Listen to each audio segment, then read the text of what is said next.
everyone, welcome back to TV Guys, the show that painstakingly counted in the background how many creature costumes there were. That's right, we did the math. We did the monster math. I'm Matt. I'm Brian, and I was all set to say we didn't do the math, and then you ended it with that pun. So You're welcome. It took us a second to set up, but it was worth it. if you say so. Well, it's the spookiest time of year, not just because my puns are in full force, because that's every time of the year. But we are knee deep in October. We are the scariest thing this Halloween is the amount of attack ads, and so I'm excited for those to be done. Right?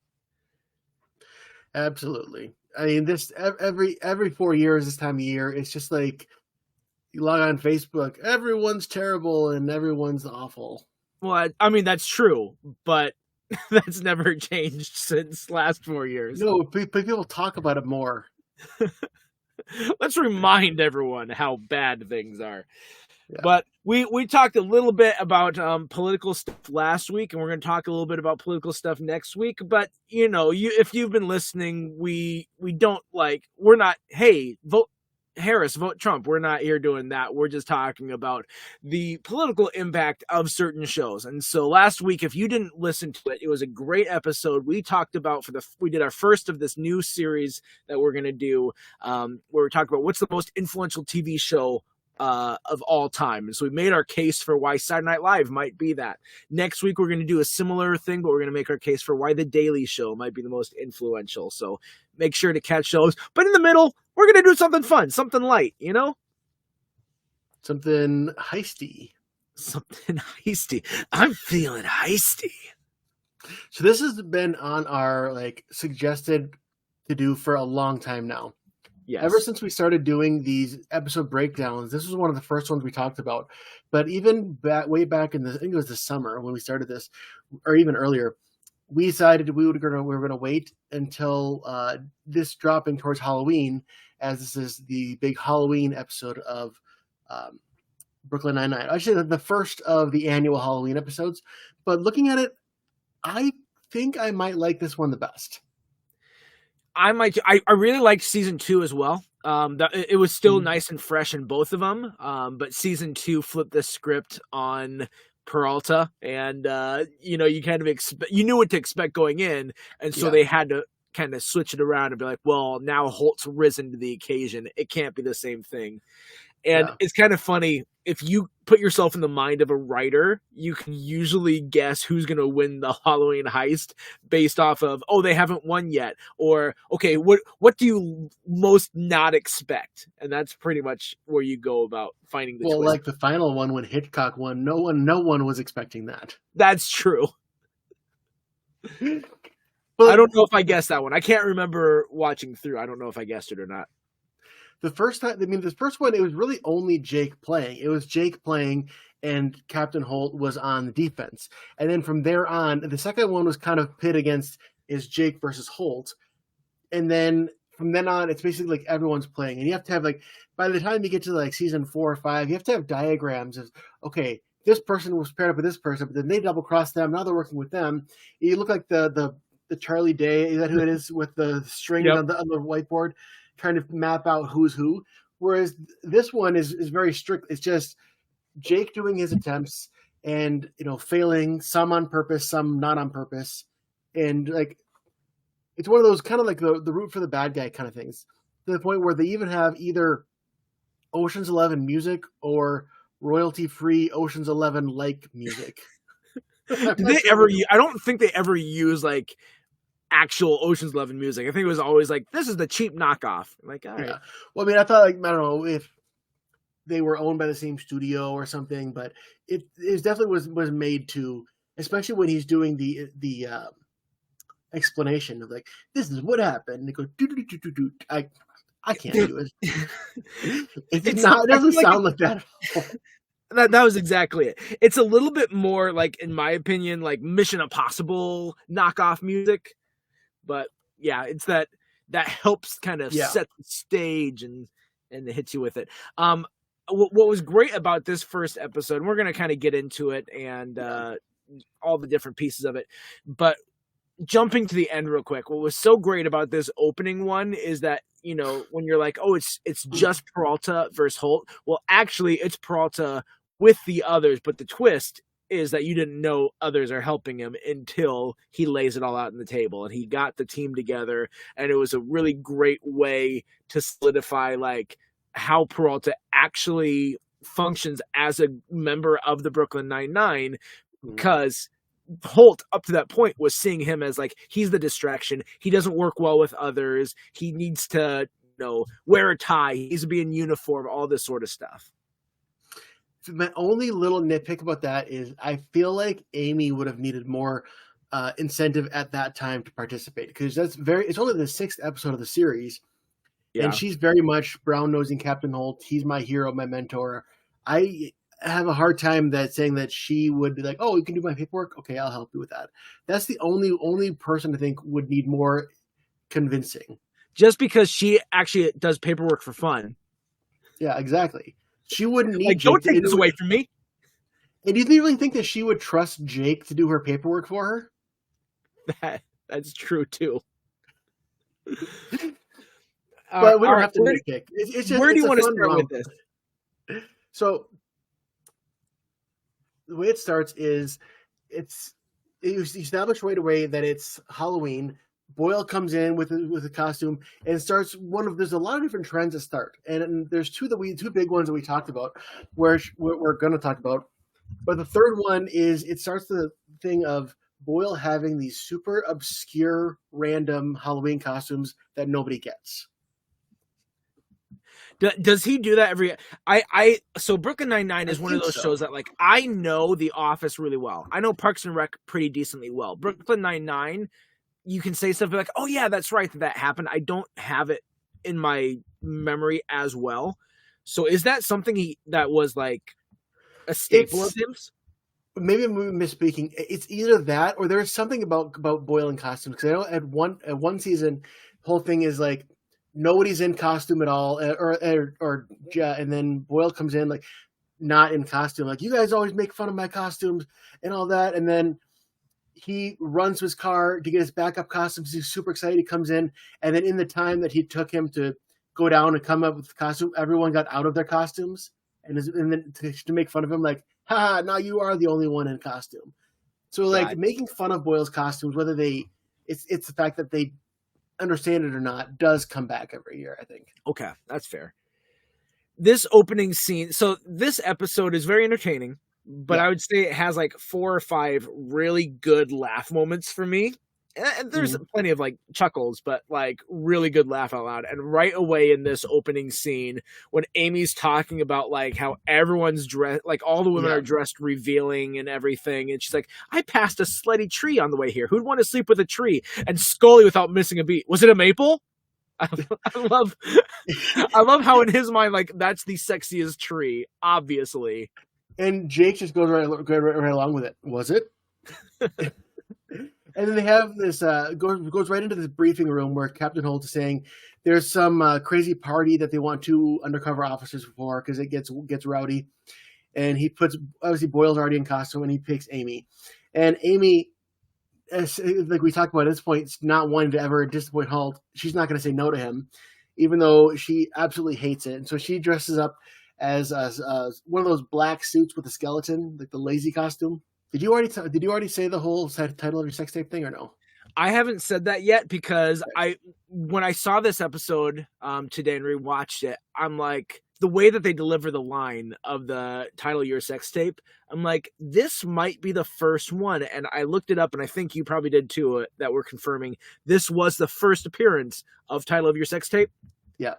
Which was Amy complaining about Halloween and having to be on duty. She's like, "Can you just magically make everyone kind, sober, and fully dressed?" And then Jake chimes in, "Kind, sober, and fully dressed. Good news, everyone. We found the name of Santiago's sex tape." Yeah, it's different enough from That's What She Said. It's like the same type of humor. It is. But it's different enough that it's unique to this show. Yes, absolutely. And it's a good punchline, because That's What She Said is a good punchline too, but when you've already done it, That's what she said. Then like you need something new. It's lazy to rehash it. The Office could get away with it. They could shove that in wherever they wanted to, but they were the ones who made it what it was. And so if for another show to come in and be like, hey, we're gonna do That's What She Said too, it doesn't work. So you had to come up with something else to have the same punchline. Yeah. And like you said, that's what she said. I don't think it originated with The Office, but now it's like forever associated with Michael Scott. It is. Yeah, I know I've heard it before and it was quoted in something else.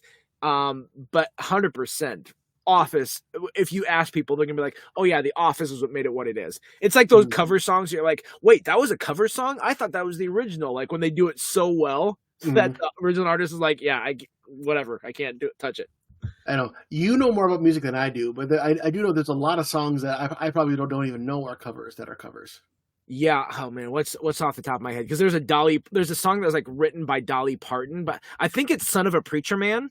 I think was originally written by Dolly Parton. I might be wrong on that one. There's like a big popular one that I'm like, oh, Dolly Parton wrote that, but it was made bigger by someone else. Yeah. I think "Respect" by Aretha Franklin was also. It was either a cover or is written by someone else and not Aretha. Yeah. I'm just saying things that I think are right, and they could be fact check me, guys. Please fact check me. Don't take these.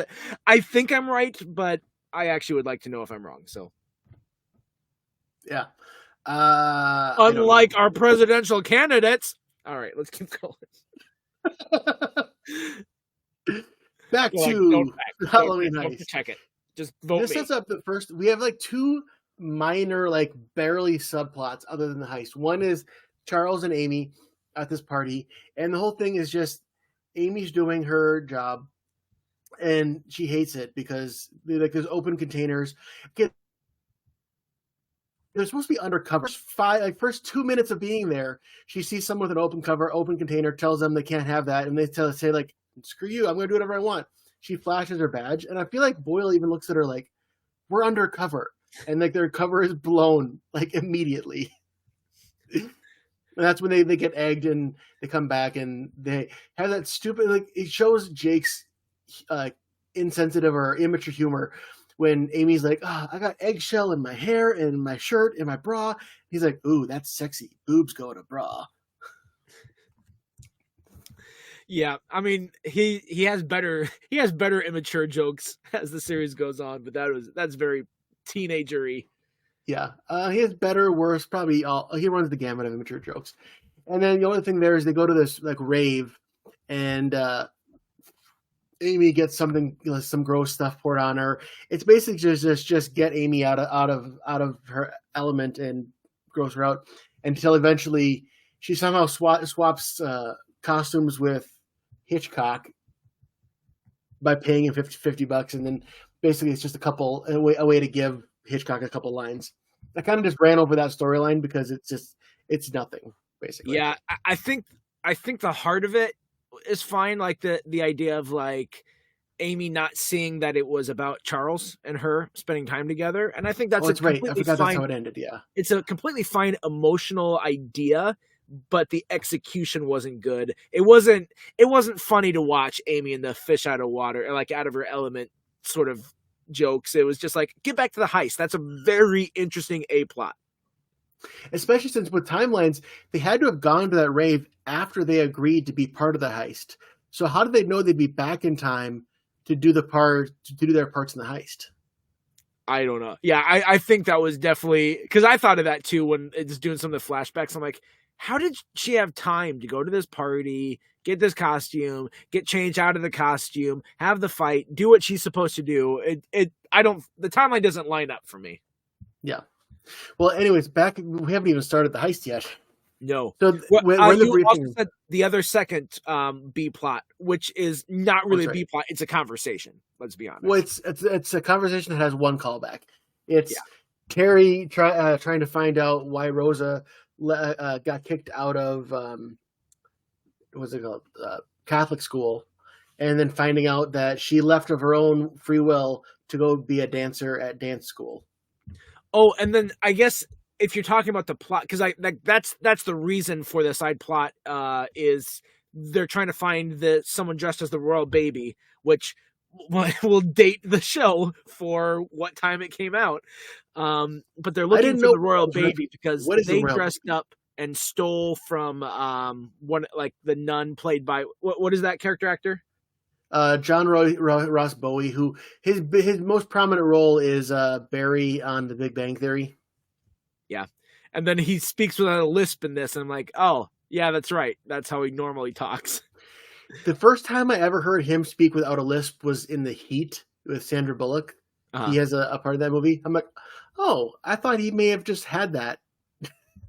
All right, quick detour. I know we never do these, but Oh yeah, the most surprising, like hearing someone talk in an interview versus their character was what's his last name? Naveed Andrews, who played Saeed in oh yeah. Lost. He's got a British accent, but like in the show, you just hear the Iraqi accent, and you're just so when he speaks and he's British, I'm like, oh, I didn't see that coming, but I guess. Or if you're talking about people like voices, also with Brooklyn Nine-Nine, there is Stephanie Beatriz, True. who like I only knew her as Rosa first, and then realized that her peppy, fun, what's her name from Encanto, that's her real Mirabelle. voice. Yep. Yeah, Mirabelle from Encanto. And if you, by the way, one last little side thing: if you have not watched the movie Encanto, even if you're not a parent, Encanto is just a fantastic film. It's really well done, very engaging, great music. Disney has been hit or miss in the last 5 years, I would say, but Encanto is definitely a hit. Well, let's get back to the episode. Yeah. So again, I didn't do as thorough a job at making my notes because I don't remember how they got in the conversation. Jake starts talking about how he would make a better criminal than most of the criminals and how he wouldn't get caught. And it starts the conversation. And of course, everyone's against him except for Boyle's like, yeah, of course, you would make the best criminal, Jake. And Captain Holt is egging him on. It's like, no. Which also I love. So there's a flashback later in this episode that's great about Charles. Oh, Where, yeah. I can't remember the lead up for it, but Jake's like, man, all of you guys are always saying how great I am, and then it just does like this super cut of like Charles being the one. Jake, you're the best. You're so great. And then Jake, you're the best. And then they're like he's pooping and Jake's peeing, and then like in the stall, and you just hear Jake, you're the best. I'm like, thanks, Boyle. It's like, oh, maybe it's only Boyle saying all that. That made me think of that scene in Parks and Rec where I think they're out. I forget where they're at a park or something, and Chris Traeger's just like, "Hey, you're doing great. You're doing great." And he looks at a duck. Way to be, duck. Like, it's that same kind of energy, but it's all aimed at Jake because, of course, it is. Yep. So they start off the bet there, and Jake, you were right that he's like, I'm the best criminal, and Holt's like, what? And so then Jake's like, okay, well, I'll prove it to you. Challenge accepted. And Holt's like, I didn't issue a challenge. So Jake asks him, what's the most valuable thing in his office? And of course, it's the Medal of Valor. I love Jake's response. God, you're such a hero. So then they agree. Jake's gonna try and steal the Medal of Valor, and Holt's like, well, why would I agree to this? And so Jake like gives him this great offer of I'll work for 5 weekends and not With take no overtime. Yeah. And then but he's like, if I win though, you have to do my paperwork for a night, and you have to tell everyone that I am an amazing detective / genius. I love it. It's like a human version of like a progress bar. Like, I'm thinking about it. I'm considering it. I agree to participate. That is the best way to describe that. Yeah. And Jake's like, all right, there's the robot I fell in love with. Yeah. So at first, it's on his wall. And I think, okay, correct me if I'm wrong, I don't think Jake's first plan was made to fail. His whole thing about him falling through the ceiling, or was it? Because I think he originally was wanting to just do what Captain Holt said, was like drop down the ceiling and just grab it that easily. But I think once that failed, that's when he regrouped and came up with the plan. Or do you think he was meant to fail from the beginning? He did say that and so this is just, do you take Peralta at his word? He does admit to Holt that the first thing of falling through the roof or the ceiling was a failure. That was not like, that was supposed to be how it goes, and then realize I need to regroup and come up with a better plan, which to his credit he does. Mm-hmm. So Peralta does admit that. Yeah. So that means that his speech that we see in a flashback of him trying to get everybody to help him, that had to have happened after the ceiling prank. So we say saying ceiling, we see Captain Holt in his office, and like a little dust falls, and you can hear clamoring in the ceiling, and he's like, "Peralta, are you in my ceiling?" No, no one's up here. And then he takes it and he lays it all out. I'm going to be taking this Medal of Valor. I'm going to put it in this safe, which is the combination only I know. And then I'm going to lock it in this cabinet with the key that only I have. And he leaves. And then Jake tries to be like, just what I wanted you to do. And the whole ceiling falls down like you'd expect. And I like this moment because it does these close-up shots that I think is really good direction to like reiterate for us the steps of the plan. That what Jake needs to do is he needs to get that cabinet unlocked with the keys that are around Holt's waist. So we see close-ups on both of those. Yep. We see him putting in the code in the safe. Then there's a really funny visual gag that is in line with Holt. He opens the safe and you see in there as he's going to be putting in there, one of the things in his safe is his sandwich for the evening. He doesn't keep it in a plastic bag in the refrigerator like a normal person. He keeps his sandwich locked in the freaking safe. I didn't notice that, but that is a very Captain Holt thing to do. I love it. It's a good little blink and you miss it sort of thing. So all of that stuff, really good direction in my opinion to just reiterate and keep us abridged of these are the hurdles Jake has to get around. Yeah. Also, there's a little nod here. The only reason I mention it is because I think it might be like one of the only times Gina's in this episode is Captain Holt's trying to figure out what Jake arrested this person in a bunny costume for. And it's the whole thing where she's the only one who can read his handwriting because it's so atrocious. Was she part of Jake's plan? I don't remember how she fed into it, but I feel like she would have. She wasn't. She had, I believe, 3 scenes in this episode. She has one really early with Jake before the ceiling when he comes to her to ask, because we sometimes forget Jake and Gina have a history. They knew each other before the 9/9. And so those are some of my favorite Gina moments are when they kind of explore that a little bit and we see that background. And so Jake and Gina are kind of talking and trying to figure out and Gina's like, I'm not going to tell you. And then she's like, okay, fine. Captain's got a meeting downstairs. So there's that one. And then there's another one later when Gina's talking to Jake and we don't know this, but Holt's on the phone and speakerphone listening in as they talk. And so that one is the other goes back because they're talking about someone and then they both realize like they know the same person through this other third party. Like, small world.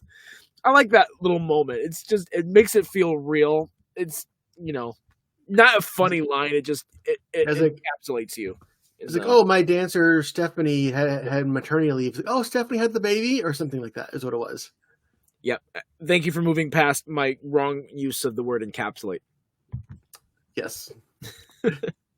I may have missed it because as I was listening to you, I was also reading the synopsis to make sure I talk about these scenes in the right order.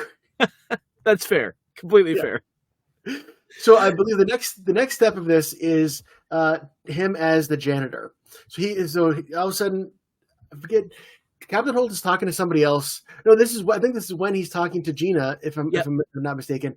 Then he all of a sudden it shifts. He's like, "Hello, Peralta. Did you really think you'd fool me?" And you see Jake in Holt's office dressed up as a janitor. And this is like the first of we as the audience don't know. This is the first one that was meant to fail.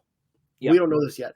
He comes out and he tries to play out like, "Oh, I'm just the janitor doing the cleaning," and clearly what you would always think of, a fake mustache, horrible accent, and he's caught.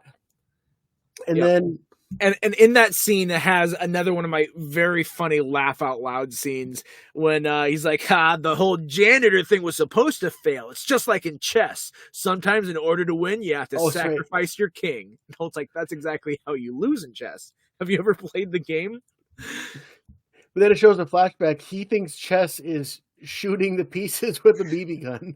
That's just an absurd choice. He's like, I can also shoot backgammon too. But I just love how he just fundamentally gets the idea. And they have a callback to that chess joke later where he's like, check me. He's like, do you mean checkmate? Have you ever played the game?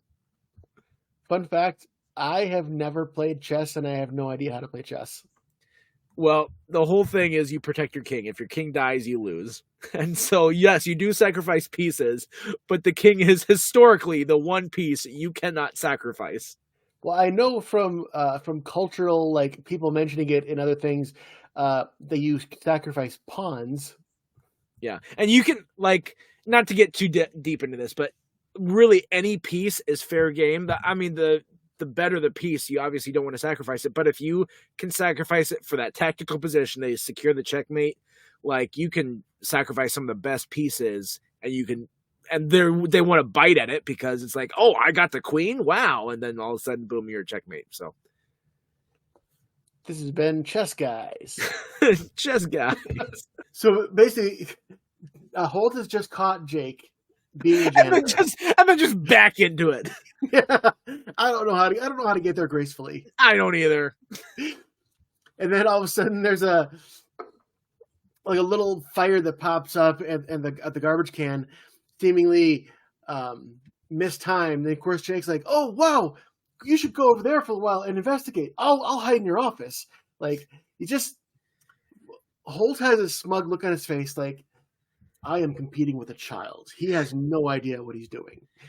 I also feel like I pick up a little bit of like him regretting, like, yeah, he's gonna win the bet, but it's like actually he's so much worse than I thought he was gonna be, and this isn't fun for Holt. It's like this is one of my detectives. This is what he thinks can pass for intelligence, and like I think if Jake doesn't win this, there's a really good chance he's on the chopping block for being fired in the future. Exactly, because Jake also promised that he would get all his work done, which doesn't seem to be happening. Which maybe he did. I don't know, because the holding cells are full. So yeah. So then it was cut to Jake or Charles and Amy at the club. We already talked about that. Next one we get back to Captain Holt in his office talking on the phone with someone who's going to repair the ceiling. And all of a sudden he notices bird feathers and he's like, I'm going to have to call you back. And he goes over, and this is where he confronts Jake trying to force pigeons into the air vents.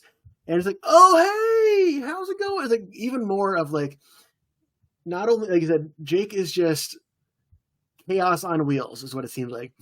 And this whole thing where he thinks that Jake is trying to send the birds in to flush him out of the office.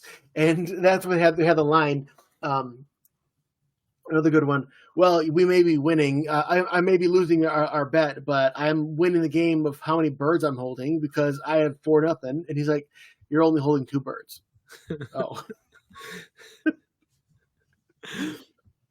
Correct. I like that's a good joke. That was one of my laugh out loud ones. Then we have a couple more scenes that we've already talked about, including the Jake and Gina, like Natasha had her baby. You know Natasha? Yeah. Small world. Was it Natasha or was it Stephanie? What was the name? Natasha. You're right. I hope so. I decided to pull up a transcript just to make sure we're hitting it in order. I watched an episode of Full House earlier. That's why I have Stephanie on the brain. There you go. She just lives rent free in your brain, man. There are worse characters to have in your brain. Who's the one from that one, that the annoying neighbor? Kimmy Gibbler? Yeah. She's a worse character to have live rent free in your brain. No, I mean, again, another tangent, mini one. I'll give. They do a number of actually really good episodes to give Kimmy some like good character development. And like at one point, there's an episode where she admits to Jesse that he's hurting her feelings by making fun of her all the time, because even though she's weird and off the wall, she really is like there for the Tanners whenever they need her. So it's like she's a good friend. She just is weird and off the wall and a lot. So speaking of Charles Boyle, yes, he's not in this scene. So Jake calls Holt out of the office and has the royal baby flash mob as they all swarm Holt and they're running around. They are able to get the keys off of him. They cut it from the belt. And while they're distracting him, Jake gets the keys and he sneaks into one of the other rooms. But Holt, he either sees it or he's just like, I know Jake's not in here. I know where to look. And he just goes in there while Jake is faking like he is making a replica of the key. Yeah. And it's like, how do you have any idea how much I spent on fake keys? And he guesses it like within under $1 worth of the exact amount. How much you spent on keychains? $23. That is unbelievably close. $22.76. Yeah.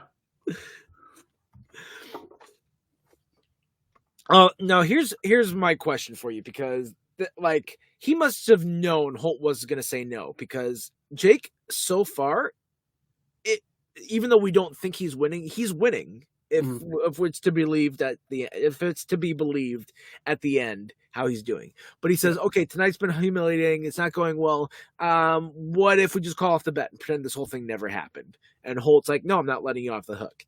So what do you make of that? Do you feel like Jake just knew Holt was going to say no? I think so. I think that was just more showboating.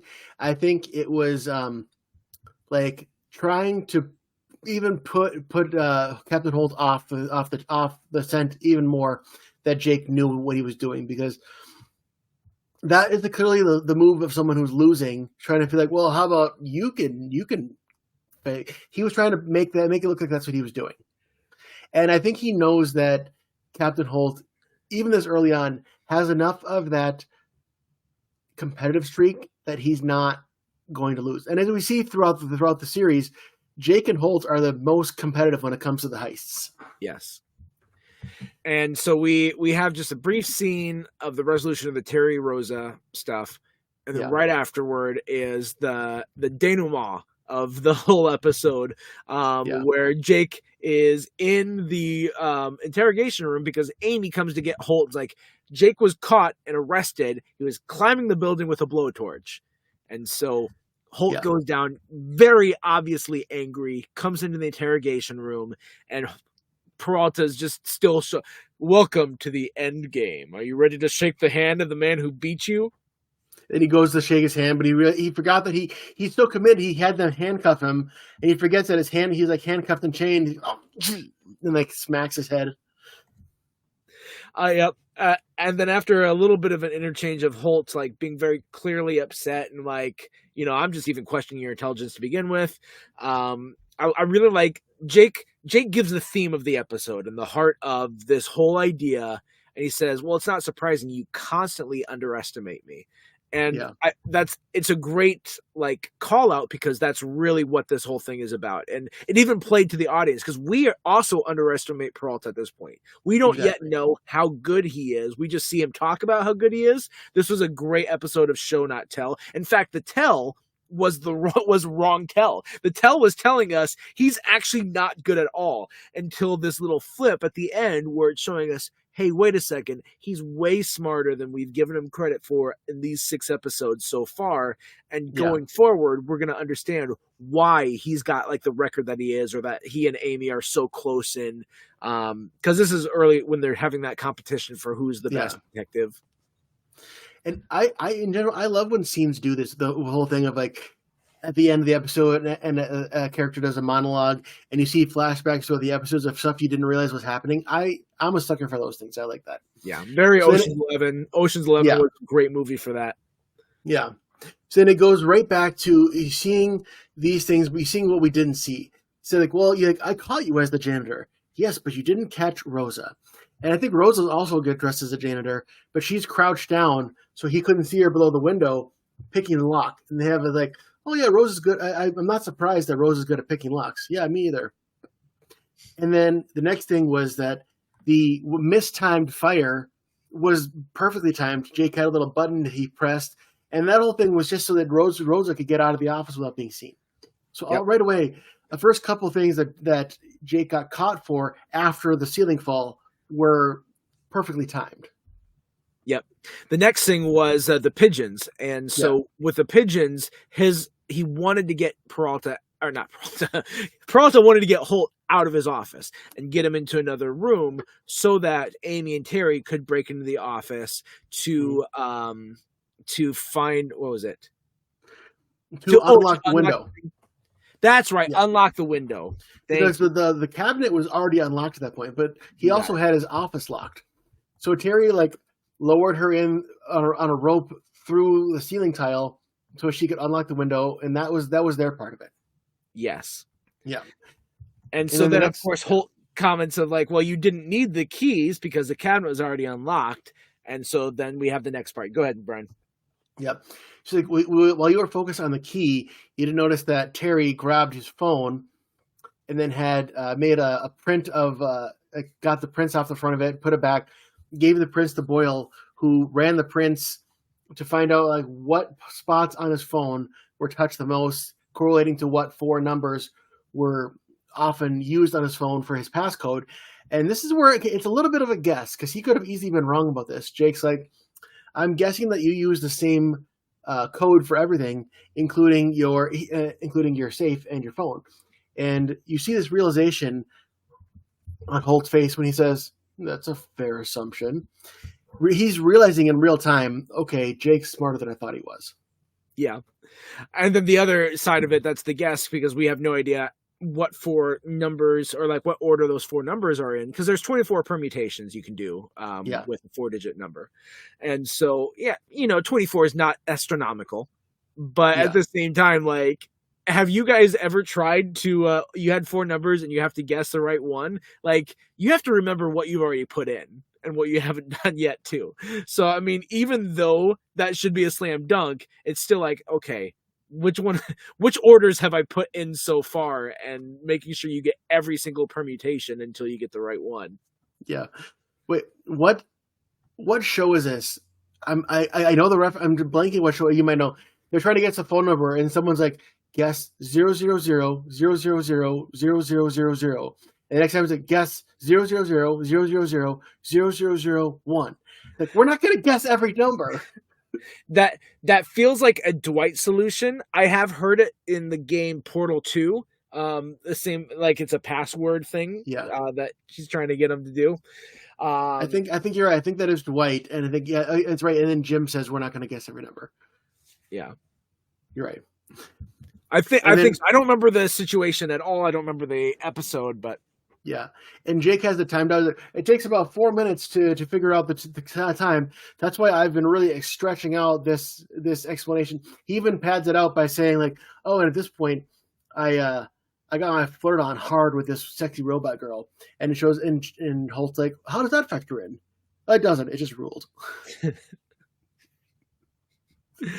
And then I like when they're finally like, okay, Charles should be now, like by now 4 minutes is up, which means Boyle's either on the other side of the door holding your medal or I've lost. So Holt goes up, goes to the door, opens it, and then Charles is ready for his little monologue. It seems that Jake is and like Holt just closes the door right away on him to come back to Peralta. Yeah. And then this is where Jake admits he got everybody to, he's saying like, oh yeah, I gave a big rousing speech to get everyone to help me, and that did not work. So I offered to do all their paperwork. And since you're doing my paperwork, like all of a sudden now Holt is doing everybody's paperwork all night. Yes. Although he does have time. Yeah. I think it's the whole night. I think it was just the one night. Although Holt does have time before he does that to wrap up the Amy and Boyle storyline, where Boyle wanted to have a good Halloween. And so Amy's like, all right, well, come on into the conference room or briefing room or whatever it is. It's not the conference room because that's the office, but come into this room. And they're all in there, including Holt. They're all dressed up to have a good Halloween for Boyle and have a little bit of a party. And so Amy's like, I'm sorry about tonight, which we get another follow-up for the sex tape joke. Yeah. And then a couple lines later, Charles, I'm sorry I couldn't convince you to love Halloween. And Amy's, it's not your fault. I was terrible. Jake, again, the sex tape. So I think that's what helps solidify that, is that they had the good use of it early on, and then they gave the rule of 3 for the episode.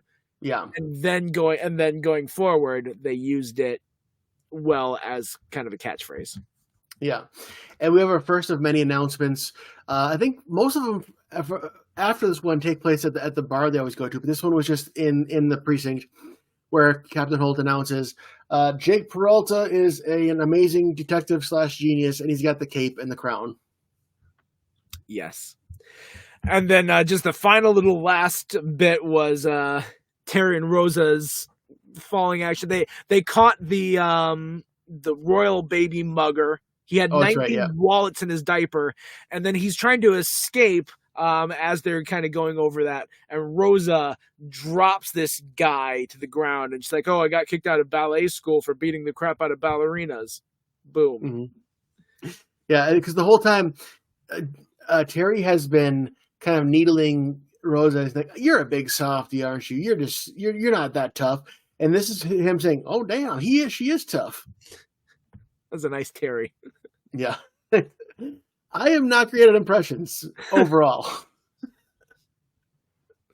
That's the impression I get. Sorry. Take it back. Well, that is Halloween Heist. As we said, this is, it was such a fresh idea. That's one of the problems with sequels. Like, it's hard to do sequels because you want to keep something close enough to the original, but that you want to do something different too. You can't rehash what you've always done. So you got to take that concept, stick close to it while also reinventing it. That's really hard to do. And it's why the Halloween Heist, maybe the later seasons aren't as good as the Halloween Heists of the early season, because this fresh idea, you didn't have any litmus test for it. You didn't have a direction of how it could go. And so it was able to catch you off guard and surprise you with, especially with how little we knew of Peralta at this point. 6 episodes in, we still viewed him the same way Holt did. Yeah. I do still like the heist episodes. I mean, I think you're right. I think the first 3 or 4 are the best ones. Yeah. And it's not that they get so bad. It's just, it's hard to do the same concept and to do it in a fresh way every single year. Exactly. So, do you have anything else to that, or should we jump into trivia? Let's jump into trivia. Feet first. So last week we talked about Saturday Night Live. I broke your brain. Okay, you don't have a video of it, but Brian just like, what do I do with that comment? And then he just sidestepped it and just went into it. Yeah, I don't have a response, so I'm just gonna go. We talked about Saturday Night Live, and we asked who was the first professional athlete to host Saturday Night Live. And it was Fran Tarkenton of the Minnesota Vikings in, I believe, season 2 of Saturday Night Live. Yeah, it would have to be early on because that was back in the 70s. Yeah. And for this week, so we've talked about Boyle and his Halloween costume, but we made a point not to say what he was. So, without going back to rewatch, what was Charles' Halloween costume this year? Dun, dun, dun. Not a royal baby. Nope. Not even I was gonna say a pagan baby. I can't think what's peasant baby. I knew it was a P word, and pagan was the only thing coming to mind. Okay, by the way, what is the royal baby? What's the reference? You said it was a dated reference. Because there was a royal family member that they had a baby, and so it was like a big deal of like, oh, this is the new member of their family. I can't remember whose it was. I don't follow the royal family enough. I don't. I mean, Jim Gaffigan talked about how like it had a bit about how gossip is like McDonald's is bad for you, but we do it. And he's like, the royal family, that's like Burger King. It's not even our gossip. Angie's been rewatching through all the Office episodes, so she's in the Robert California years, and during those times, their Halloween episode, Andy is previewing all the costumes, and so dating those episodes once again is a royal reference. Both Kelly and Meredith want to dress for like the royal wedding. They both want to dress. I believe it was Kate Middleton that at that time, that wedding. And so then they had the conversation about it, and Kelly's like, I loved it so much. I stayed up late at night to watch it. I was the only one. And Meredith's like, I actually went there and showed video of the phone of her being at the royal wedding. So It's funny timing because we literally saw that just a couple days ago. Nice. Well, that's So, it. yeah. That is our Halloween heist this year. I hope you guys have a great Halloween. I hope you're safe. I hope, again, you're not too scared by the political ads. They're almost done.